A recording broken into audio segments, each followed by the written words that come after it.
Como nós tivemos oportunidade de ver aqui na apresentação, a gente aqui está presente na manhã de hoje, mais uma vez, visitando aqui os nossos companheiros do Movimento Espírita no Espírito Santo, aqui em Colatina. Então, em nome da comissão diretora do CERJ, o CERJ é o Conselho Estadual, é a Federativa Espírita do Estado do Rio de Janeiro. Então, em nome de todos os trabalhadores do Rio de Janeiro, em nome da diretoria da agremiação, trabalhadores da agremiação Espírita Francisco de Paula, nós aqui estamos para saudar todos os presentes na manhã de hoje. É realmente uma alegria muito grande nós aqui estarmos presentes mais uma vez, e queremos dizer que quando nós fomos convidados para poder trazer esse estudo, realmente a gente estava assim, né? Você agora, eu vou contar uma coisa aqui que o Virgílio, onde é que está o Virgílio que eu não estou vendo ele? Aí o que acontece? O Virgílio, quando passou para mim o tema, ele passou o tema para mim na quinta-feira agora. Aí, na verdade, nem sequer ele passou o tema, né? Na verdade, ele ligou para minha casa, não conseguiu falar comigo, aí eu pensei assim, já sei, vai cancelar a palestra. Aí entrei na internet, né, procurando Sociedade Colatinense, qual não é a surpresa quando olhei o tema do estudo, razão e sensibilidade. E imediatamente eu fiquei extremamente tocado pela importância desse tema. Aí eu falei para ele, um pouquinho depois, assim, uma meia hora depois, ele entrou em contato comigo, conseguiu me achar no Rio, e aí eu peguei e disse para ele assim, Virgílio, a palestra está pronta. Aí ele, pronta? Eu falei, pronta, totalmente pronta. Porque na hora que ele falou, o coração foi tocado pelo tema que foi trazido. E aí, a gente começou assim uma série, né? Porque isso aí é um movimento que já faz parte desse entendimento de razão e sensibilidade. A gente, às vezes, é convidado para fazer um estudo, e imediatamente, quando a gente é convidado para fazer o estudo, a gente faz uma prece. E fazendo a prece, parece que essa mensagem acaba sendo espalhada, né, por todo o nosso mundo. E aí companheiros que nós temos em vários locais do Brasil começam a sistematicamente mandar mensagens, por incrível que pareça. Falando assim, parece até misticismo, mas é a pura realidade. Vários companheiros vão mandando mensagens. E uma das mensagens que chegaram foi justamente essa imagem que está aqui. É uma imagem do irmão tentando equilibrar, cada um de nós, equilibrar a questão da razão, que está desenhada ali no cérebro. E se vocês observarem, é impressionante, né? Mas a imagem parece um pouco deturpada da realidade. Porque quando nós pensamos a realidade dos seres encarnados no nosso planeta, na realidade, a questão racional está mais pesada do que a questão do coração. Mas por que nós colocamos e escolhemos essa imagem? Justamente pelo motivo de que todos, mas realmente todos, efetivamente todos os benfeitores espirituais, de uma maneira ou de outra, sempre nos convidam a trabalhar a questão do sentimento. Só para a gente pensar, eu estava hoje de manhã pensando assim em Jesus, aí pensei assim, nossa, Jesus, quando fala a respeito do amor, em 3 oportunidades, olhem só, hein? Jesus, em 3 oportunidades, deu 3 dinâmicas distintas para a questão do amor. Para quê? Até para uma questão de facilitar a cada um de nós. Por quê? Cada um de nós temos dificuldades, Então, o que ele faz? Num primeiro momento, ele apresenta a questão do amor como fundamental. Perguntado, qual o maior mandamento? E ele responde, amar a Deus sobre todas as coisas, amar o próximo como a si mesmo. Ainda complementa, ninguém pode amar ao próximo se não amar a Deus. E ninguém pode amar a Deus se não amar o próximo. As duas coisas são complementares. Mas o referencial utilizado nesse momento é o referencial do amor ao próximo como a si mesmo. A gente há de convir que amar o próximo como a si mesmo é muito fácil. A pessoa vai falar assim, é muito fácil? Eu vou mostrar por que é muito fácil. Porque num segundo momento, Jesus, um pouquinho antes do Calvário, chega e diz assim: já havia lhes dito que devias amar ao próximo como a si mesmo, mas neste momento dou um novo mandamento: amem-se como eu vos amei. Então, eu tenho aqui uma vantagem nesse momento, né? Eu costumo dizer assim que é o Eduardinho que está falando com vocês, né? Só para poder facilitar, né? Então, olhem só, amar ao próximo como a si mesmo está num referencial. A gente tem que convir que amar ao próximo como Jesus nos amou, olha só o referencial para onde vai. Então, a verdade toda é a seguinte: amar o próximo como a si mesmo é muito fácil, diante da presença do amar ao próximo como Jesus nos amou. E aí, um pouquinho mais adiante, todo mundo lembra desse momento apoteótico, né?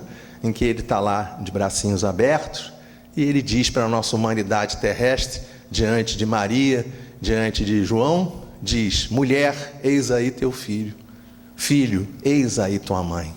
Ensinando a cada um de nós que todos nós que aqui estamos, acreditemos nisso, todos nós que aqui estamos na manhã de hoje, encarnados ou desencarnados, todos nós um dia aprenderemos a amarmos uns aos outros, como mães, como filhos.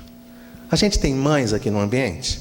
Por favor, quem é mãe, levanta a mão, só para eu poder ter uma noção. Nossa, que coisa linda, né? Eu pensei que os homens também fossem levantar a mão, né? Porque as mulheres são um pouco pai e os pais também são um pouco mães, né? A gente tem a nossa parcela, a nossa responsabilidade, os nossos cuidados. Quantas vezes não acontece isso da substituição dos papéis, né? Das inversões de papéis em determinados momentos dentro da nossa casa, dentro do nosso lar? Então, repare o seguinte: percebe que amar o próximo como Jesus nos amou, dentro da dimensão de que todos somos mães e todos somos filhos, percebe que agora a gente botou muito mais acima? Nem Eduardinho alcança mais. Então, diante deste incrível, enorme desafio, que tem este peso que está colocado aqui. Esse é o peso. O peso do amor que nós devemos desenvolver é muito, muito, muito, muito maior do que a nossa questão mental que nós desenvolvemos normalmente. Então, nós vamos até o dicionário, na parte da etimologia, e lá nós encontramos razão, né, do latim ratione, faculdade de avaliar, julgar, ponderar as ideias, raciocínio, bom senso, juízo, prudência. Então está aqui o sentido de razão que a gente vai encontrar. Quando a gente fala de sensibilidade, sensibilidade tinha mais de 30 definições. Aqui interessa para a gente na manhã de hoje, que nós destacamos na manhã de hoje, é origem em sensível. Lá do latim sensibilis, sensus, ainda do latim sentire, perceber, sentir. Essa é a definição que importa para a gente na sensibilidade. E aí, a gente vai chegar aqui num momento que a gente precisa refletir a respeito de como funciona tudo isso. Nós fomos até uma lenda, uma fábula, uma história, como queiram, o elefante e os 7 sábios. Na realidade, além de sábios, eles são cegos. É uma lenda hindu, muito interessante, que eles, sendo cegos, não tinham ideia de como era um elefante. Mas eles eram muito sábios. Então, o que acontecia? Os 7 chegavam em determinada circunstância no dia a dia e começavam a discutir pelas coisas mais banais que se pode imaginar. E aí ficavam discutindo, porque eu sei mais, o outro, não, eu que sei mais, você sabe menos, eu sei mais. Dá para imaginar 7 sábios cegos discutindo para ver quem sabe mais? Essa que é a realidade. Aí, um belo momento, um deles fica tão irritado, mas tão irritado com aquela discussão, que ele se afasta daquele grupo. Só restaram 6. E, dentro daquelas questões, né, aparece assim, de repente, naquele lugarejo, aparece um elefante sendo trazido assim no meio daquela multidão. Então, aí a gente pode imaginar o que não é um elefante, né, com aquela delicadeza toda do elefante, né, chegando dentro de um lugar, andando assim. E aí os companheiros pegam e falam assim: opa, tem um elefante aqui, então agora nós vamos conseguir trazer uma definição precisa do que é um elefante. Aí o que eles fazem? Cegos, não tem jeito. A única maneira que existe de conseguir tentar saber alguma coisa é tateando. E eles vão lá e começam a tatear. O primeiro tateia a barriga do elefante. Aí ele vai, nossa, caramba, esse negócio aqui é grande, né? Ele falou assim: agora eu já sei o que é um elefante. Um elefante, com certeza, porque sábio não tem dúvidas, né? Com certeza, um elefante é um muro. Aí, todo mundo olhou, né? O segundo tateia a perna do elefante. Aí ele vai segurando a perna, foi segurando até onde alcançava a mão dele. Aí ele falou assim: você está totalmente enganado, meu amigo. O elefante é uma palmeira. O terceiro vem e apalpa o rabo do elefante. E aí puxa, né? Vai puxando, mas daqui a pouco ele chega à grande conclusão que o elefante, na realidade, é uma corda que está presa em alguma coisa muito alta, que pode até que se pendurar se você quiser. O quarto sábio, né? Aí o sábio agora já está entre aspas, né? O quarto sábio vai lá na orelha do elefante, assim, vai pegando na orelha. Cara, vocês não sabem de nada, sabe? O elefante, na realidade, ele é um abano, ele é um leque. Só serve para a gente poder balançar e poder, né, melhorar um pouquinho o calor. O outro sábio toca o dente, né, do elefante. Aí fala assim: cara, vocês estão, cada um sabe menos de elefante do que o outro. Um elefante, com certeza, não tenham dúvida, eu tenho certeza absoluta que o elefante é uma lança. O último dos 6 que tinham ficado segura a tromba do elefante. E aí fala assim: eu tenho certeza que vocês todos continuam errados. Eu sou o que sei mais, e na realidade um elefante é uma grande e poderosa serpente. É dócil, mas é uma serpente. E aí, chega finalmente o 7º sábio, né? Volta àquele local, olha o assunto e vê aquela discussão. É uma serpente, é uma lança, é uma corda, é um muro, não sei o que. E fica aquela discussão, cada um dizendo que o elefante é uma coisa. E esse sábio que chega, o último deles, é conduzido por uma criança. E ele pega, fala para ela assim, a criança vidente, ele chega para a criança e fala assim: você poderia desenhar no chão como é um elefante? E a criança vai e desenha o elefante, só assim o esboço do elefante. E aí, ao invés dele apalpar o elefante, ele apalpa o desenho do elefante. E aí ele diz assim: eu quero dizer a vocês que na realidade todos vocês estão corretos, porém todos vocês estão errados. O elefante é, e aí dá a descrição que nós temos de um elefante, se é que a gente pode descrever um elefante, né? Aí deu mais ou menos uma ideia, um elefante, Para que a gente precisa pensar nesse tipo de coisa e por que nós trouxemos esse tipo de coisa na manhã de hoje? Simplesmente porque quando nós falamos de razão e sensibilidade, nós não conseguimos, na grande maioria das vezes, pensar o que significa a construção da razão e da sensibilidade. A gente acha que as coisas são assim, ó. Tudo é assim. A razão, sensibilidade. Bom, por quê? Porque a gente tem dificuldades, por incrível que pareça, de definir coisas que aconteceram em nossas vidas há 15 dias. Tem gente que tem dificuldade de definir coisas que aconteceram ontem. Às vezes a gente chega para uma pessoa e pergunta assim: o que você comeu ontem no jantar? Aí a pessoa fica: ontem? Ontem, não sabe nem... Ontem, fica aquele negócio assim, ontem no jantar. Imagina 15 dias. Imagina 100 dias. Imaginem 1000 dias. Imaginem 10 vidas. Imaginem 100 vidas.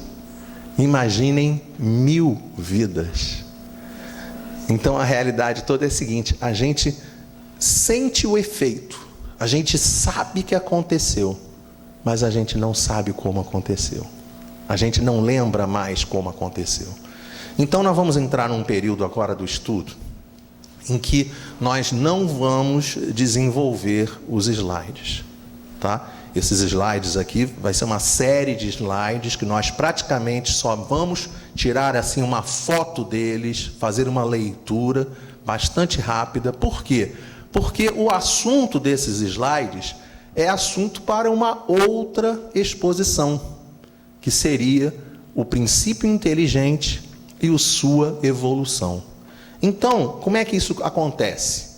Lá na questão número 540 do Livro dos Espíritos, mais ou menos quase no finalzinho dela, a gente obtém a seguinte declaração: é assim que tudo serve, que tudo se encadeia na natureza, desde o átomo primitivo até o arcanjo, que também começou pelo átomo. Então aqui, reparem, a gente vê desde aquele lado lá esquerdo, o átomo, uma molécula, uma matéria, uma planta, animais, todos os sentidos sendo evoluídos no transcorrer dos milênios.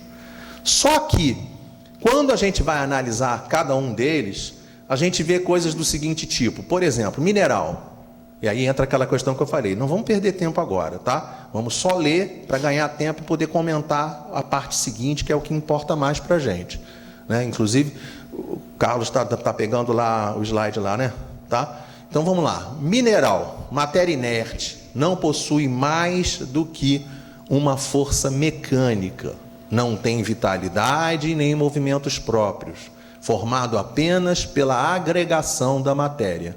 Seres inorgânicos da natureza não apresentam sinal de vida.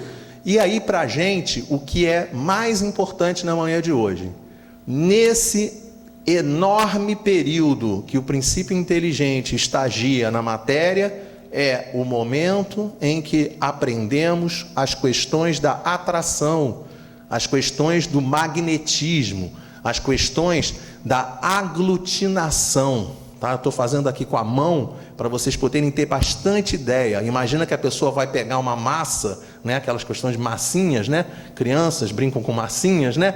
Aí pega a massinha e vai fazendo assim com a mão, tá? Vai fazendo assim, aglutinando para poder formar uma coisa homogênea. Então essa homogeneidade que nós temos dentro dos nossos organismos hoje, a gente nem sequer imagina que tudo isso começou há muito tempo. Coesão, isso. Coesão, aglutinação, tá? Atração, é todo. Porque repara, a coesão, ela é um momento posterior ao magnetismo e à atração, tá? Então nesse próprio estágio a gente vê o aprendizado. Primeiro, o magnetismo. Eu disse que não ia perder tempo com isso, porque senão vai faltar tempo lá na frente. Mas a ideia é essa, ó, magnetismo atrai, une, fica coeso, fica junto, aglutinado. Esse é o sentido que nós queremos passar. Vamos dar continuidade. Segunda fase, reino vegetal, compostas de matéria inerte, mas são dotadas de vitalidade. Não pensam, não tem mais do que a vida orgânica. Podem ser afetadas por ações sobre a matéria, mas não têm percepções ou sensação de dor. Se não pensam, não podem ter vontade e não têm consciência de si mesmas. Aí a pessoa chega nesse momento e fala assim, ué, mas e a minha samambaia lá em casa? E a minha plantinha que eu converso com ela, como é que ela funciona? Então a gente pega, vai e vê, aprende que nada mais possuem que um instinto natural e cego. O próprio instinto de conservação é puramente mecânico e é a informação que mais importa para a gente. Nesse reino, nós aprenderemos a sensação. E a gente continua. Reino animal, matéria inerte, dotados de vitalidade, inteligência instintiva, limitada, espécie de inteligência cujo exercício é mais concentrado sobre os meios de satisfazer as suas necessidades físicas. Livre-arbítrio, não é simples máquina, mas a liberdade de ação é limitada à sua necessidade, não podendo ser comparada à do homem. Muito inferiores ao homem, não têm os mesmos deveres. Sua liberdade é restrita aos atos da vida material. E aí a gente vê o que a gente aprende dentro desse reino, que é o instinto. Aí, naquele livro, Evolução em Dois Mundos, André Luiz vai mostrar para a gente todo esse crescimento de uma tacada só, chegando até o reino hominal. Então, nós saímos lá embaixo, mineral, atração, vegetal, sensação, animal, instinto. E quando chegamos no hominal, atingimos o patamar em que nós vamos desenvolver o livre-arbítrio, o pensamento contínuo e a razão. Ou seja, tudo isso que a gente está falando, que não podemos esquecer que estamos falando do nosso planeta, o nosso conhecimento. Lembram do elefante? O que é um elefante? Tem gente que diz assim, não, toda certeza o elefante é a serpente. Não é. Então, nós temos o conhecimento do nosso planeta. Nós temos conhecimento da evolução aqui. E nem sequer quando falamos da evolução aqui, nós podemos dizer que temos um enorme conhecimento. Aqui embaixo, está em cima do mármore, vocês não estão lendo daí, tá? Está aqui no mármore.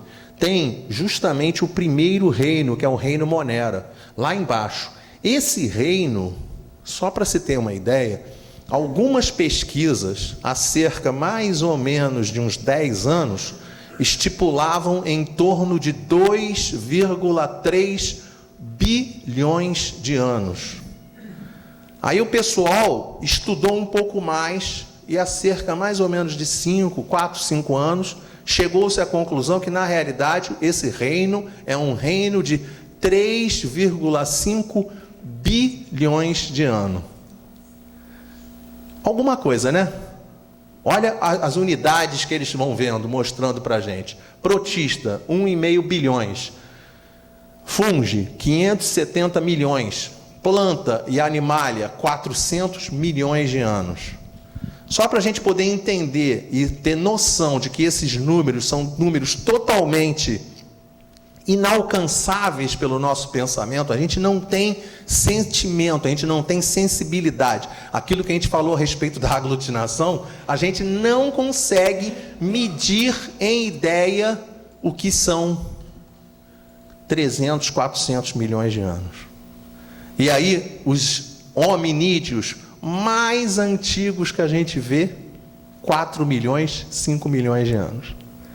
Então, reparem, nós, no nosso estágio que estamos atualmente, chegarmos e dizermos, ao invés de eu sou um Eduardinho, eu sou um Eduardão, ao invés de dizer assim, como Sócrates colocou de maneira muito clara, é claro que a história toda é até um pouquinho demorada para contar, né? Mas ele diz assim, só sei que nada sei.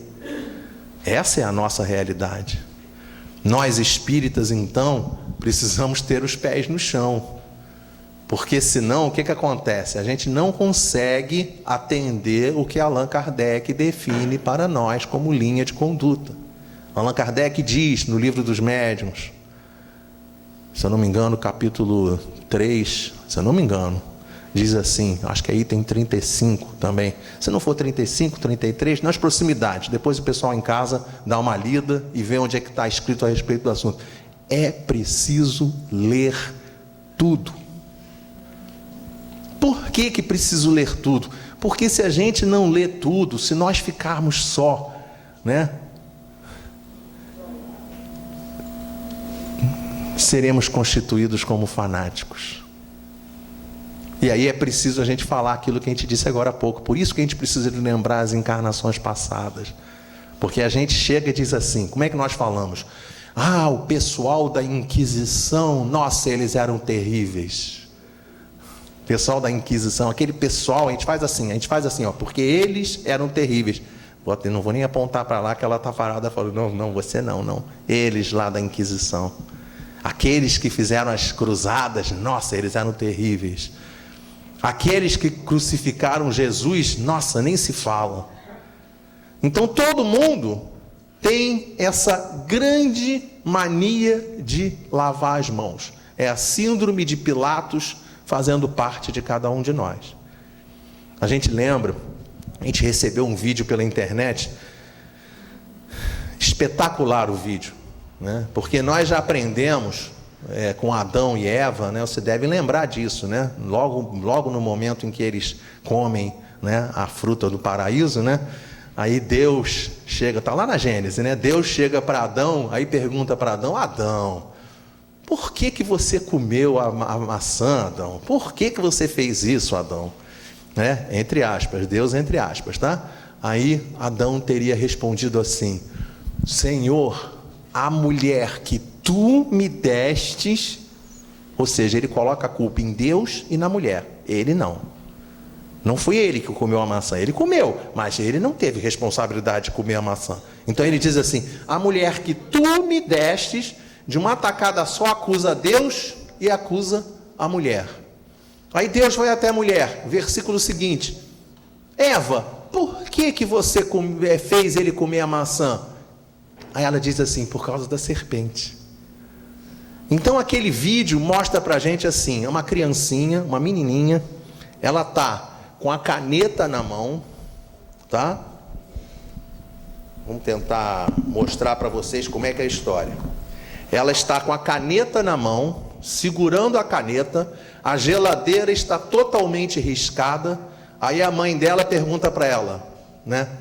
Filhinha, quem riscou a geladeira? Ela diz assim, deixa eu pensar, mãe. E a caneta continua na mão. A mãe pergunta para ela, filha, só temos você e eu em casa. Quem riscou a geladeira? Não sei, mãe, eu tenho que pensar.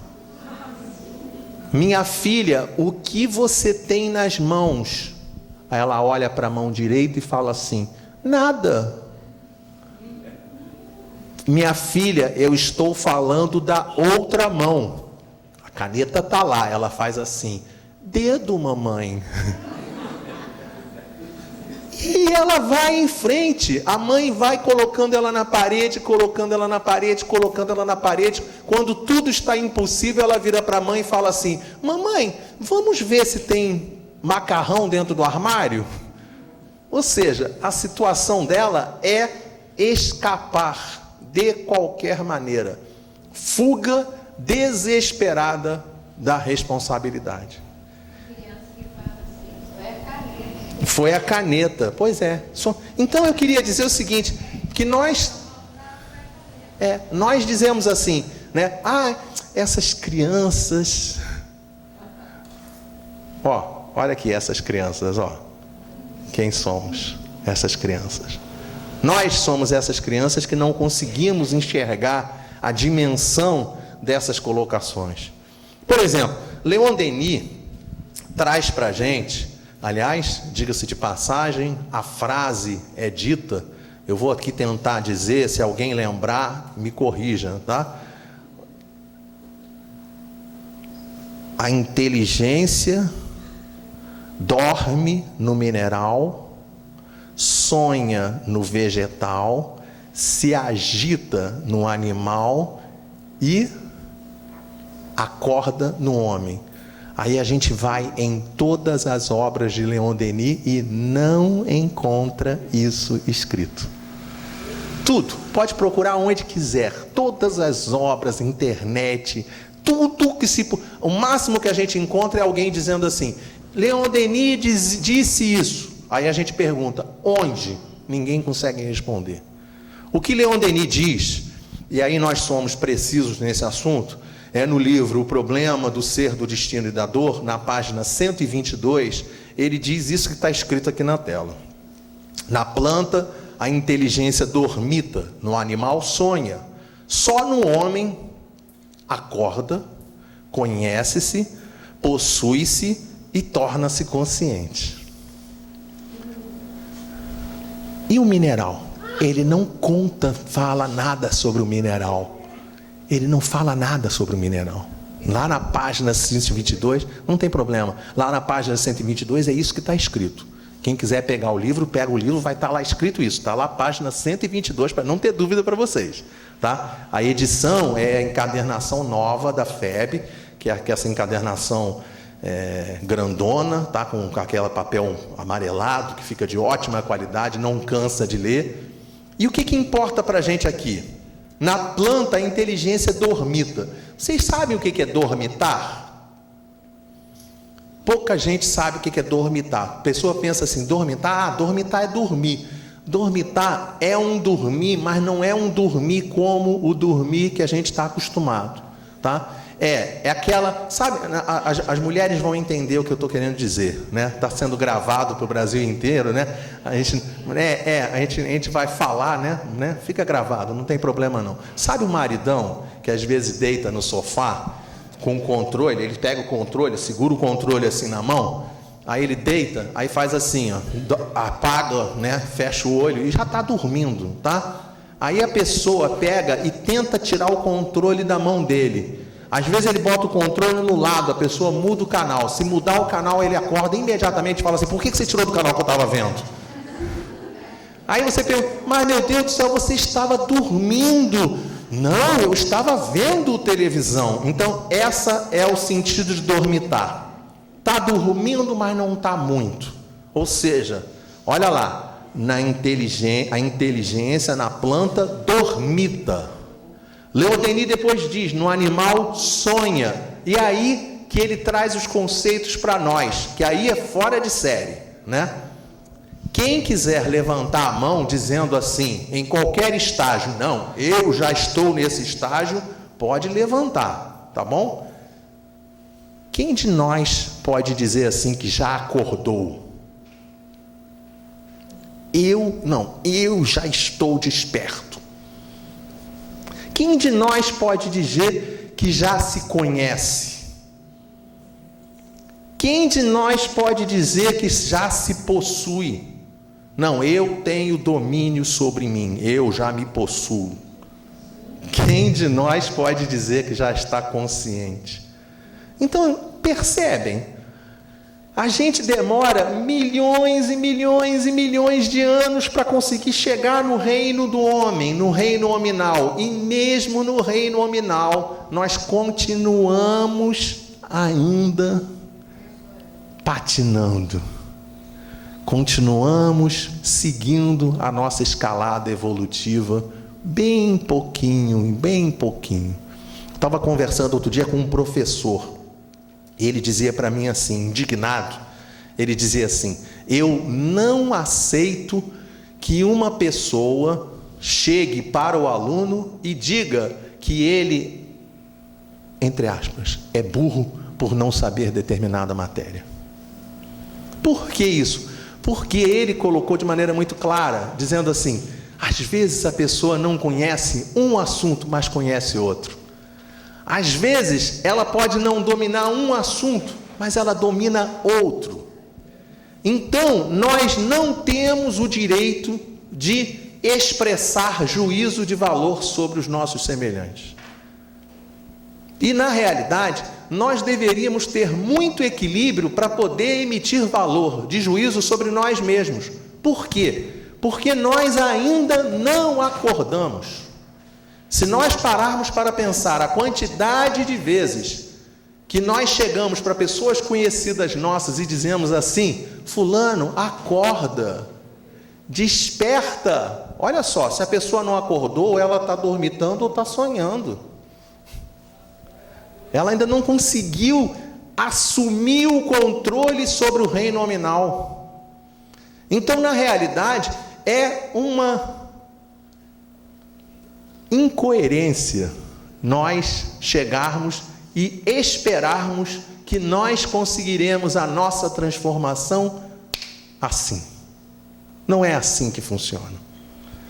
É pouco a pouco, é gradativo, é uma conquista que requer de cada um de nós um esforço, uma insistência, uma persistência fundamentais no nosso dia a dia, até nós chegarmos no patamar de podermos dizer para os nossos semelhantes: agora eu posso dizer que acordei, agora eu posso dizer que me conheço, agora eu posso dizer que me possuo, agora eu posso dizer que sou uma pessoa consciente. Essa situação é uma situação tão importante para a gente que, no Livro dos Espíritos, na questão 919, os Espíritos orientam para cada um de nós que nossa transformação somente virá a partir do conhecimento de si mesmo. Lembrando a frase escrita na entrada do templo de Delfos, que Sócrates lê e transmite para a nossa sociedade.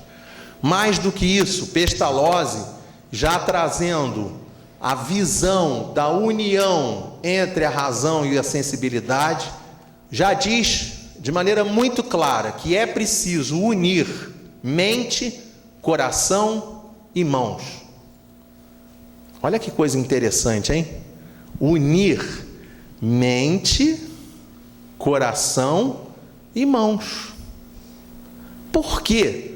Porque muitos de nós ainda estamos travados nas questões da mente. Muitos de nós. A pessoa despende horas e horas. Vou falar uma coisa aqui, assim, que acontece muito comigo, né? Eu tenho certeza que com ninguém acontece. Às vezes a gente tem algum tipo de desentendimento com alguma pessoa, aí a gente acabou de ter o desentendimento, a gente até faz coisas erradas mesmo, né? Acabou de fazer uma coisa errada, aí depois você fica assim: puxa, eu deveria ter dito isso para ele, mas se eu dissesse isso, ele ia me dizer aquilo, então eu deveria ter respondido isso. Aí você começa a fazer todas as hipóteses possíveis e imaginárias, fica 1 dia, 2 dias, 3 dias, eu devia ter falado aquilo, se eu falasse isso, ele falava aquilo, se ele falasse isso, eu ia dizer isso, se ele dissesse isso, eu ia falar não sei o que, se ele falasse não sei o que, eu colocaria não sei o que lá, aí, não, mas aí ele poderia ter dito isso, se ele dissesse isso, eu faria isso, e aí a gente não consegue andar, a gente fica na nossa cabeça em ciclo, e não consegue sair dessa situação, fica o tempo todo nisso, paralisado na ideia. Jesus e os espíritos maiores recomendam que nós devemos cuidar dos nossos sentimentos, porque simplesmente porque se nós ficarmos só petrificados na questão da razão, na questão do pensamento, nós não daremos movimentação aos nossos sentidos. Então é preciso sentir. A pessoa chega para a gente e nos agride, é preciso sentir. Jesus ensina: perdoa 70 vezes 7 vezes. Por quê? Porque é preciso sentir. Ele me agrediu. Por que ele me agrediu? O que ele está sentindo? O que ele está passando para ter me agredido? Eu tive um problema com fulano. O que será que fulano está sentindo para que essa coisa tenha acontecido? O que movimentou o meu coração para que essa rusga tenha ocorrido? Esses são os sentidos que a gente precisa trabalhar. Mas Pestalozzi esclarece para nós que não é suficiente pensar e sentir, a gente tem que agir, a gente tem que ir adiante. E essa também é uma outra dificuldade que nós temos, porque muitas das vezes nós conseguimos com uma enorme precisão, nós pensamos e sentimos, mas ficamos parados, não nos movimentamos, não vamos na direção daquele que precisa de ajuda. Jesus diz para a gente: o cego de Jericó. Pergunta: onde mora o cego de Jericó? Onde mora? Em mim. Hã? Em mim? Ela respondeu: em mim. Aonde mora o cego de Jericó? Oi? Apertei o botão errado.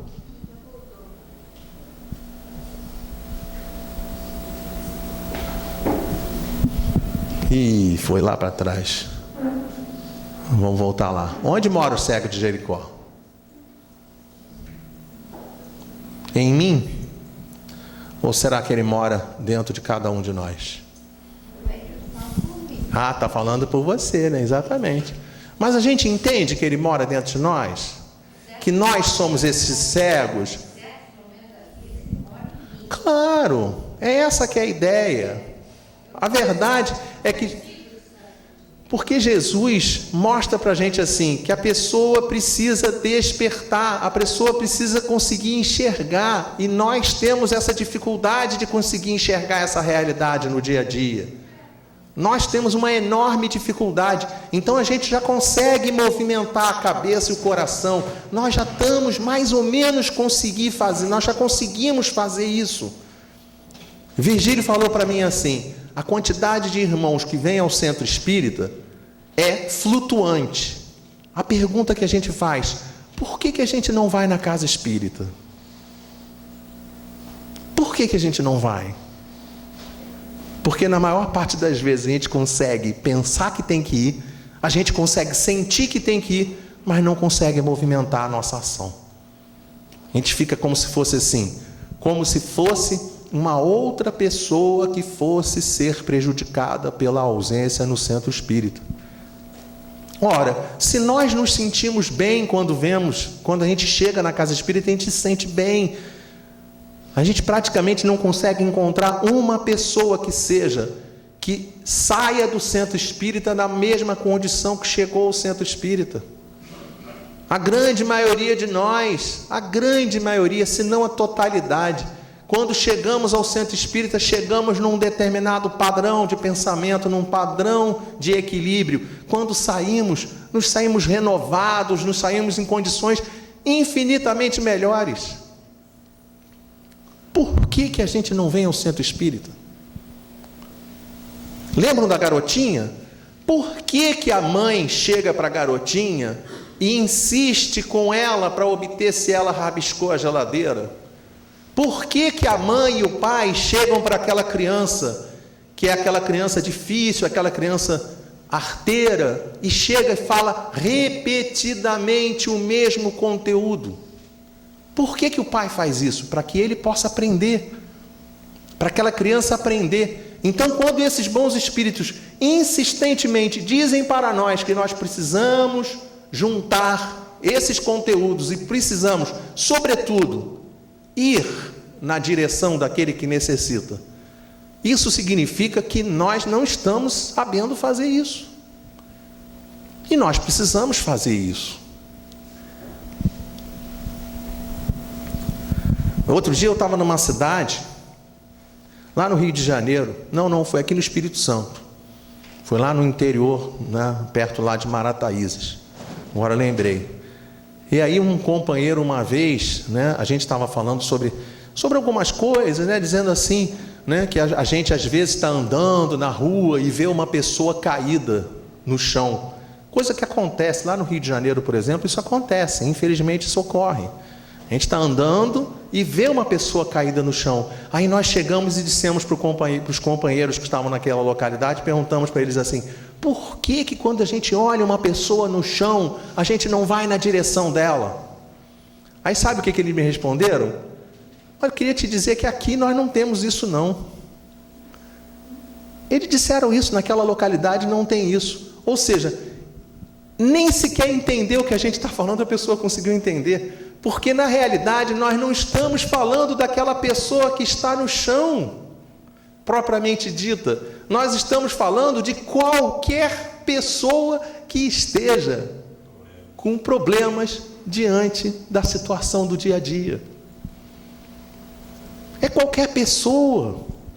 A pessoa que está caída pode estar dormindo no seu lado. E às vezes você não presta atenção. Na Rede Gazeta, eu acho que foi fevereiro, por aí, fevereiro ou março, teve uma reportagem uma vez falando a respeito das drogas. A mãe estava desesperada, prestando o esclarecimento dela, contando o drama familiar que ela vivia. Ela relatava mais ou menos assim: minha filha, quando chegou aos 12 para 13 anos, mudou o seu comportamento. E ela se trancava no quarto e eu não dava atenção. Ela não conseguiu enxergar a pessoa caída dentro da casa dela. E aí o que aconteceu? Deixou o tempo passar, deixou o tempo passar, deixou o tempo passar, deixou o tempo passar. Quando chegou lá na frente, já era uma pessoa totalmente dependente da droga. Isso é uma realidade do nosso... mas lá na minha casa ninguém consome droga. Tudo bem, que nós possamos reparar, possamos perceber no ambiente de trabalho, no ambiente de relacionamento, na própria casa espírita, dentro do nosso... Em qualquer instância, sempre encontraremos pessoas que precisam do nosso abraço, do nosso afeto, do nosso carinho. Não aquele abraço. Daí a importância do abraço. Agora há pouco eu estava aqui dentro, olhei lá, 2 companheiras se abraçaram. Vou falar uma coisa para vocês. Tem gente que se abraça assim, faz assim, como é que você vai, fulano? Tudo bem? Sabe, aquela coisa meio pro forma, né? Aquele abraço assim, oi, como você vai? Não, elas não se abraçaram assim. Elas se abraçaram assim, chegaram a fechar o olhinho. Eu falei assim, nossa, isso é um abraço, né? Isso é um abraço. Então, às vezes, as pessoas precisam disso. E aí termina um dia, a pessoa chega para a gente e diz assim para a gente: muito obrigado por tudo que você fez. Aí você diz assim: mas eu não fiz nada. Claro que nós fizemos. Nós conseguimos unir mente, coração e mãos.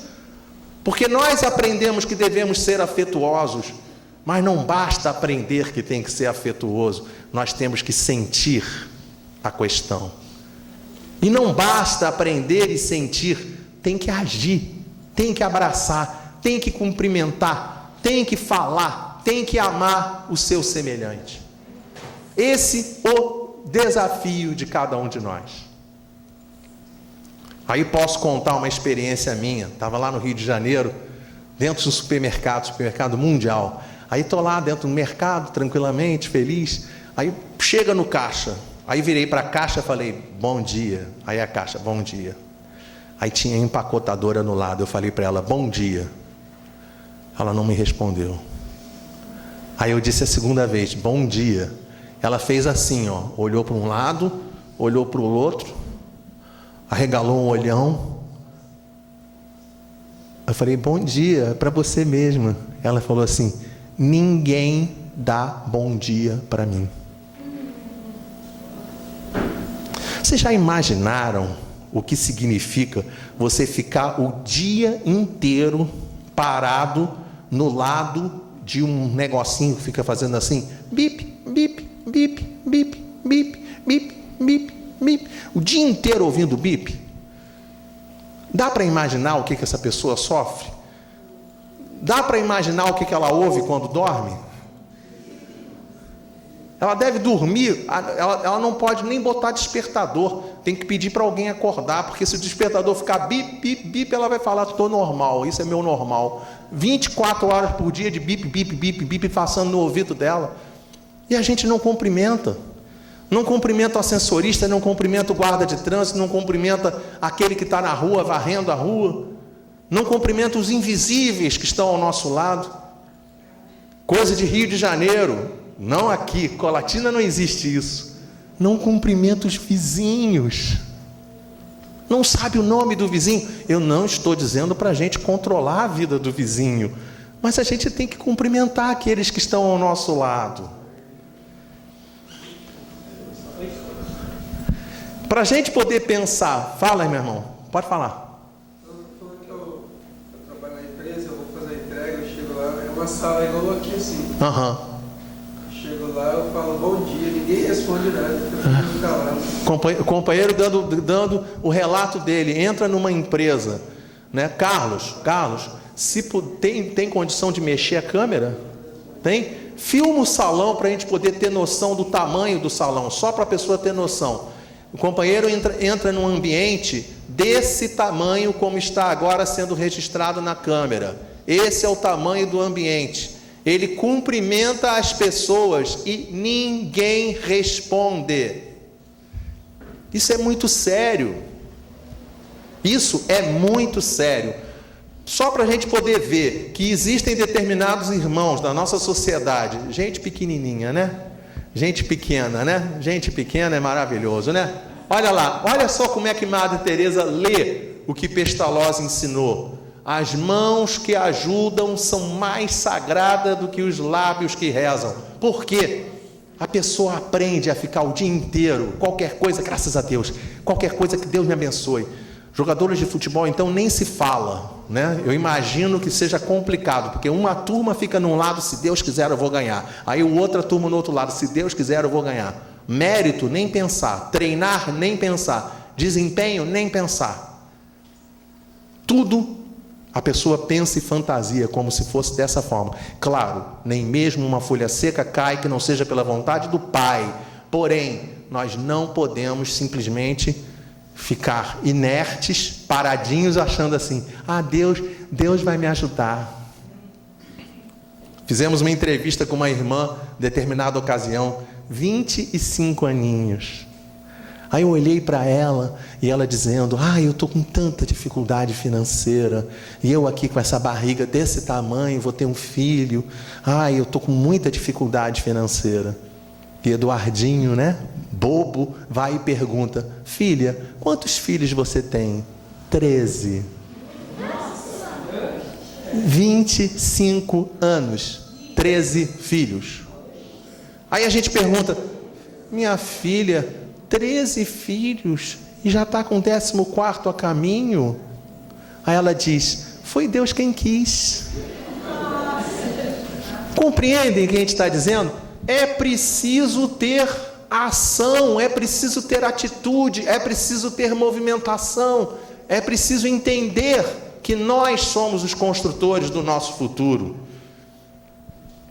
Esse assunto é um assunto tão importante, mas tão importante, que o movimento espírita brasileiro, através da Federação Espírita Brasileira, e no caso lá do Rio de Janeiro, o CERJ encampou esse modelo de trabalho. Todos os encontros regionais do Movimento Espírita Unificado do Rio de Janeiro tem sido desenvolvido este trabalho que está aqui. Olha como é que a Federação Espírita Brasileira traz para a gente um trabalho de formiguinha, espontâneo e com simplicidade. Assim é o Centro Espírita. Acolhe, consola, esclarece e orienta. E aí nós jogamos o trabalho que deve ser feito no Centro Espírita para a gente ver que não basta ter razão, não basta ter razão, não basta você segurar no elefante e achar que a barriga dele é uma parede. Realmente um elefante parece uma parede, mas um elefante não é uma parede. Então não basta ter razão, é necessário sentir o que nós precisamos fazer. Então nós colocamos os 4 verbos para nós trabalharmos: acolher, consolar, orientar, esclarecer. Isso é uma tarefa de todos nós no dia a dia. Isso não é uma tarefa para um minuto ou outro minuto, não. É tarefa para todos os momentos, para casa, trabalho, rua, mercado, banco, médico e assim por diante. Tudo quanto é lugar nós temos que fazer isso. Se não, vejamos, às vezes chega a pessoa aqui no Centro Espírita. Eu sei que em Colatina não acontece isso, tá? Eu sei que não acontece. Mas imaginemos nós o seguinte: quem é responsável pelo acolhimento na casa espírita? Só para eu saber, quem é o responsável pelo acolhimento?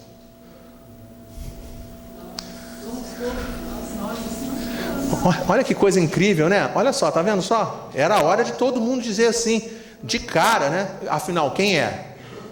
Todo mundo. Tá, eu vou contar uma coisa para vocês agora, que eu não quero, logicamente, ir contra a opinião de vocês, tá? Mas eu pediria, assim, do fundo do coração, que nós substituíssemos o conceito todos nós. Sabem por quê? Por um motivo elementar: todos nós é igual a ninguém. tá? Porque toda vez que a gente fala assim, todos nós somos responsáveis, aí eu deixo para ele deixa para ele, ele deixa para ela, deixa para ela, deixa para ela, deixa para ela, chega lá no final, nossa última irmã lá, vou fazer com a mão para ela poder ver, ó, na última lá fez assim, ó, entendeu? Nem é comigo, né? Ou então repassa para aquele primeiro, e aí fica aquele troço assim, quem é responsável?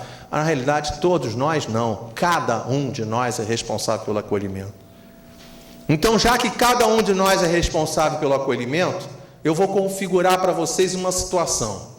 Chega que logo ali na entrada, chega um irmão com o cabelo abaixo do ombro, bem barbudo, com a roupa toda assim, meio como se fosse um farrapo.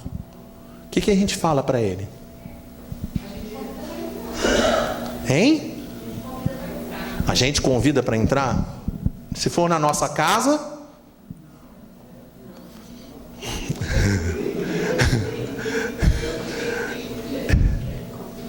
só para a gente poder ter uma pequena lembrança, eu acabei de descrever, quem que eu acabei de descrever? Jesus. E olha, eu queria contar uma coisa para vocês. Jesus ensinou para a gente a seguinte frase, ele disse assim: quando destes de comer aquele que tem fome, quando destes de vestir aquele que tem frio, quando visitares aquele que está preso, adoentado, quando destes de beber aquele que tem sede, é a mim que estás fazendo. Ou seja, Jesus se apresenta para nós todos os dias, nas circunstâncias mais variadas. E o que nós fazemos? Não nos lembramos de recebê-lo. Às vezes a pessoa chega, isso é realidade, tá?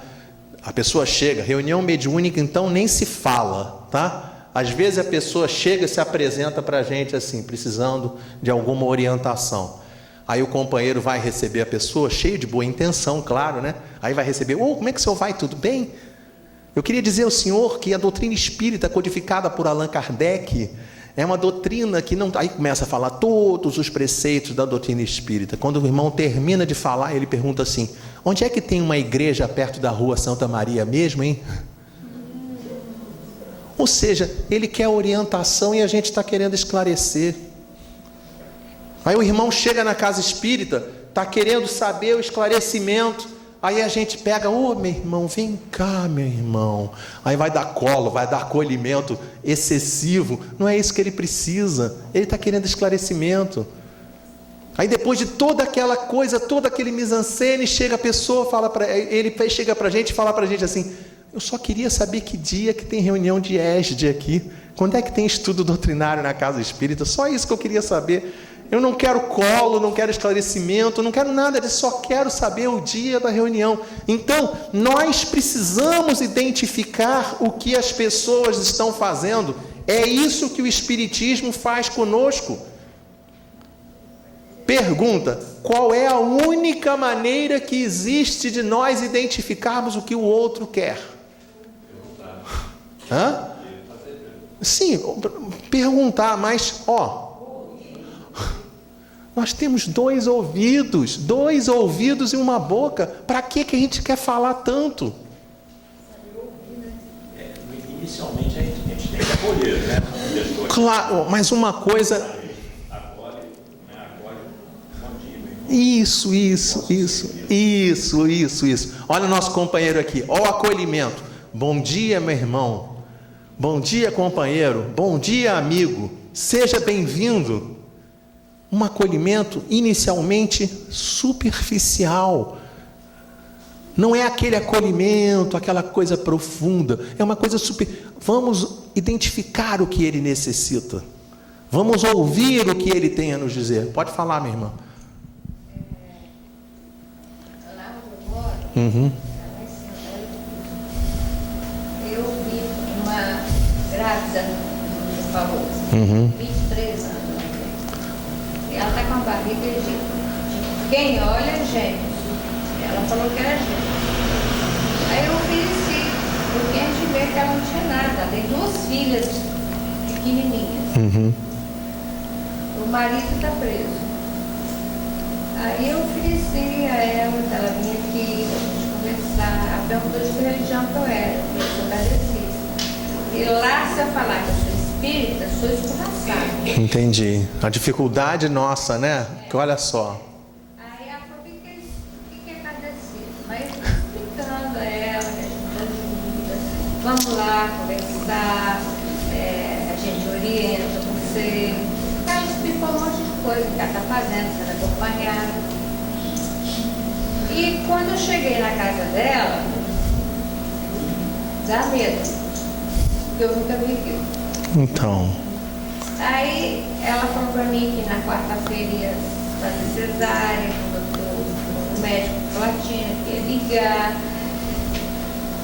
e que aceitou umas roupinhas que eu consegui lá. Pela redondeza. Ou seja, a verdade é que a senhora fez o acolhimento, fez o atendimento, mas à distância do centro espírita. Na base, é isso que acontece. Eu queria que ela chegasse aqui. Isso, o objetivo é chegar ao centro. Isso. Para minha vizinha Aham. e falou: eu não quero nada de gente que mexe com espiritismo. Então. Porque é macumba, eu não sei se eu vão atrapalhar a minha vida. Isso. E eu mandei 2 amigas lá para ver, porque as mexem com essa parte de neném, né? Ela falou outra coisa, que não queria nada de neném. Pois é, então. Eu tomei de partida da menina. Isso. Então, para a gente ver, nossa irmã está relatando o quanto difícil que é fazer o bem. Mas não tenha dúvida, fazer o bem é um desafio enorme para cada um de nós. Muitas vezes. Então, olha só. Muitas vezes nós vamos tentar ajudar as pessoas e nós não vamos ser bem recebidos. Isso é uma realidade. Mas olha só, a gente tem que ter ideia de que ajudar não é fácil. Tá? Ajudar não é fácil. E a gente tem que ter ideia que a gente tem que insistir. Tá? Insistir significa o quê? Se você chega para uma pessoa e ela não aceita a ajuda, a gente não deve chegar e criar o conceito interno, aquele famoso conceito interno. Já que ninguém quer ajuda, então larga para lá. Não é isso. A gente deve ajudar aquele que se apresenta para nós. Então, se a pessoa se apresenta e ela depois recua, aí nós não temos a nos preocupar. Então, tá? Essa que é a grande situação. Só continuando aqui, só para a gente poder ter ideia, durante muitos anos, muitos companheiros dissociaram a ideia da fé da razão. Nós espíritas entendemos de maneira muito clara que, para nós, a estrada da fé e a da razão convergem. E nós, na manhã de hoje, estamos associando a questão da razão à questão da sensibilidade. Por quê? Quando a gente associa fé, razão e sensibilidade, nós estamos simplesmente enunciando que fé sem obras é uma fé morta. Não tem sentido nós termos fé e não termos obra. Esse é que é o sentido. Allan Kardec diz para nós: educação, conjunto de hábitos adquiridos. E aí nós caminhamos para ver em torno do mestre Vinícius trazendo para a gente que a missão do Espiritismo é educar para salvar.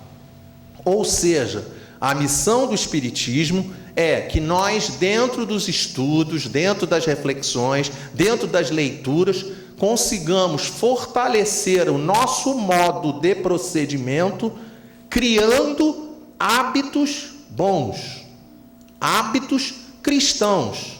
Essa que é a tônica do trabalho. Então, Aristóteles volta àquela imagem para lembrar para a gente que educar a mente sem educar o coração não é educação. É preciso investir nos dois. E vamos caminhando para o término do trabalho, lembrando Jesus, lá no Sermão do Monte: avante os limpos de coração, porque eles verão a Deus. Quem são os limpos de coração? A pessoa pode pensar assim, né? O limpo de coração é o que tem o coração sadio. Já sei, vou no cardiologista. Tisic. Vá no cardiologista, sim, claro, tá? Pelo amor de Deus, vá no cardiologista. Mas nós precisamos ter um coração que seja limpo na parte dos sentimentos. Sentimento bom, carinho. Me lembro uma vez dando uma palestra no Rio de Janeiro, só para a gente ver como é que o ser humano é, tá? Olha só, eu estava falando a respeito do amor. Aí eu cheguei para um companheiro, aí virei para ele e falei assim: você sabe que eu sempre gostei muito de você? Ele olhou para mim assim, de cima e embaixo, assim. Eu, hein? Aí tive que parar a palestra sobre o amor, aí tive que falar a respeito de preconceito, falar a respeito de um monte de coisas, sobre misturar valores, etc e tal. Só para a gente ver como é que é difícil a gente dar colo para as pessoas que estão chegando na casa espírita. Agora chega uma parte importante do trabalho, que é a parte de encerramento, tá? Virgílio colocou lá na chamada, né, o professor Eduardo. Eu queria dizer a vocês que eu sou engenheiro eletrônico e não dou mais aulas, tá? Mas professor é assim, né? Uma vez professor, sempre professor. E todo professor, depois de trazer o conteúdo, tem que fazer uma prova, né? Não dá para ser diferente, né? Então, essa imagem, ela é uma metáfora. Essa imagem é um desafio para nós, porque essa imagem diz tudo que eu falei na manhã de hoje. Pergunto a vocês, quem é o sol nessa imagem? Quem? Uma estrela. O sol é uma estrela. Uma estrela. É uma estrela, muito bom, muito bom. Quem mais é o sol? Quem lembra? Quem é o sol que nos aquece todos os dias? Quem é o sol que nos protege a cada momento de nossas encarnações? Né?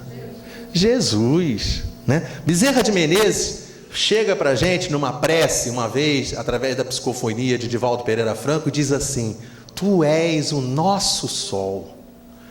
Vem ter conosco, Jesus, pois se contigo debatemos-nos na aflição e jornadeamos na ignorância, sem ti mergulharemos no caos.